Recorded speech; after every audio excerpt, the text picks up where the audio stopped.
ரே, reflected ரே, normal இது 3ம் same பாயிண்டில் இருக்கணும். 2வது ரூல் என்ன அப்படின்னா ஆங்கிள் ஆஃப் இன்சிடென்ஸும் ஆங்கிள் ஆஃப் ரிஃப்ளெக்ஷனும் ஈக்குவலாக இருக்கணும். இதுதான் என்னென்னா லாஸ் ஆஃப் ரிஃப்ளெக்ஷன். அடுத்து ரெகுலர் ரிஃப்ளெக்ஷன், இரகுலர் ரிஃப்ளெக்ஷன் அப்படின்னா என்னென்னா சர்ஃபேஸ் ரெகுலராக இருக்கும்போது ரெகுலர் ரிஃப்ளெக்ஷன் நடக்கும். சர்ஃபேஸ் இர்ரெகுலர்னால் மேடும் பள்ளமாக இருந்தது அப்படின்னா நமக்கு இர்ரெகுலர் ரிஃப்ளெக்ஷன் நடக்கும்.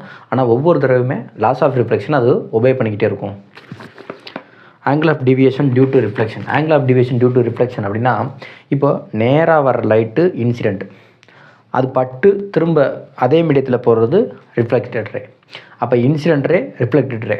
ஒருவேளை பட்டு ரிஃப்ளெக்ட் ஆகாமல் போயிருந்தால் எப்படி போயிருக்கும் அப்படின்னா இன்சிடென்ட் ரே எப்படி வந்திருக்கும், மிரரில் பட்டு நேராகவே போயிருந்திருக்கும். ஓகேங்களா? அப்போ இது இன்சிடென்ட் ரே, இந்த போகுது இல்லைங்களா அந்த பக்கம், அது ரிஃப்ளெக்டட் ரே. அப்போ இன்சிடென்ட் ரே டிவியேட் ஆகாமல் போயிருந்தால் எப்படி போயிருக்கும் அப்படிங்கிற இன்சிடென்ட் ரேக்கும் ரிஃப்ளெக்டட் ரேக்கும் இடையேயான